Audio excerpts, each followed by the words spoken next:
L'èxit d'un artista depèn de ser global, de sonar a tot arreu i per a tothom? O potser actualment té més a veure amb trobar el teu lloc i el teu públic? Avui parlem del Miqui Núñez i del reposicionament de la seva marca personal per construir la seva carrera aquí a Catalunya. Però abans de tot em presento, soc la Núria Ruiz, periodista musical i social media manager, i si et preguntes com sona Catalunya? Catalunya sona així.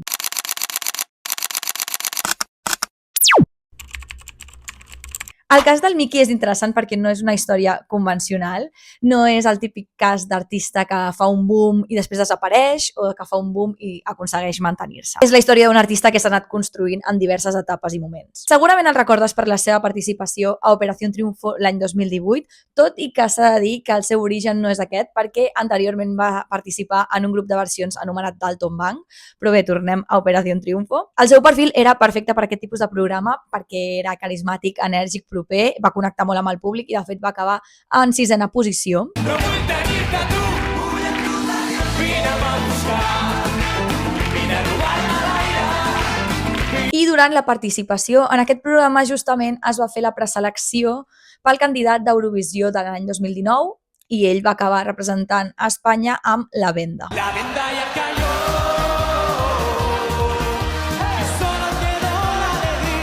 És a dir, que molt poc temps va passar de ser un desconegut a tenir una exposició brutal tant a Espanya com a Europa i tot apuntava a que faria un boom i la seva carrera despuntaria. Però com tots sabem, aquesta exposició no sempre et garanteix una carrera, de fet és el que va passar, no va quedar en massa bona posició a Eurovisió. I després d'això el Miqui va fer el que s'espera d'un artista convencional que acaba de sortir d'un programa de televisió. Segueix fent música en castellà, busca hits, fa col·laboracions, sona a la ràdio i durant un temps es manté dins del panorama estatal. Però hi ha petites decisions que comencen a marcar una altra direcció. Va introduint cançons en català al seu repertori musical com són No m'ho esperava o Electricitat i paral·lelament va construint la seva presència aquí a Catalunya entrant a TV3 com a presentador de Cover, un concurs musical online en el qual els protagonistes eren els propis espectadors. O sigui, no va fer cap canvi radical però va anar incloent petites peces dins del seu projecte, moviments que en el seu moment potser no semblaven importants però sí que ho eren, perquè sense que en fóssim conscients començava el seu reposicionament de marca. I faig un petit parèntesi perquè un reposicionament de marca és quan un artista o una marca vol canviar la manera en com és percebut pel públic. No vol començar a zero, però vol redefinir la seva imatge, el seu estil o el seu públic per ocupar un lloc diferent dins el mercat. Com per exemple passar de ser un artista generalista a ser un artista que vol ocupar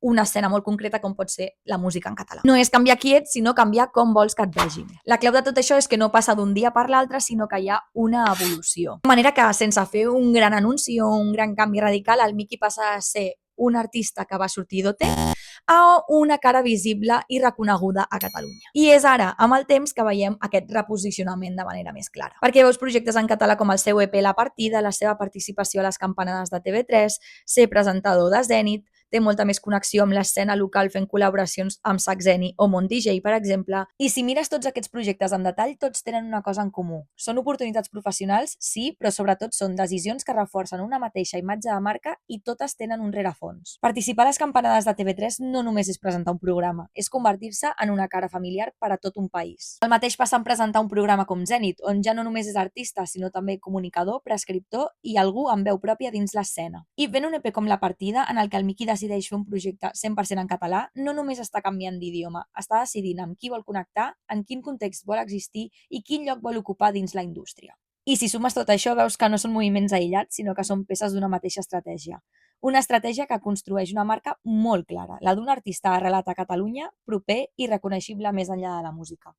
Però també us dic que això ens diu molt sobre com funciona actualment la indústria musical. Perquè durant molt temps ens han fet creure que l'èxit era ser global, arribar a tothom, sonar per tot arreu, però actualment hi ha més música que mai, més artistes, més continguts, més competència, i en aquest context intentar arribar a tothom i a tot arreu és molt complicat i pràcticament impossible. Per això cada vegada hi ha més artistes que intenten fer una altra cosa. En lloc d'intentar ser massius, intenten ser rellevants en un lloc concret. I en el cas del Miqui, aquest lloc és Catalunya. I el català no és un límit, com molta gent pensa, sinó que és una eina per definir qui és. És part de la seva marca personal. Dit això, tu què en penses? Creus que és millor arribar a tothom o intentar connectar molt bé amb un públic concret? Doncs bé, aquesta és la història del reposicionament de marca del Miqui Núñez, i si vols conèixer més històries de màrqueting musical, d'artistes i grups catalans i de com funciona la indústria musical catalana, segueix-me perquè durant els propers mesos t'estaré explicant que Catalunya sona així.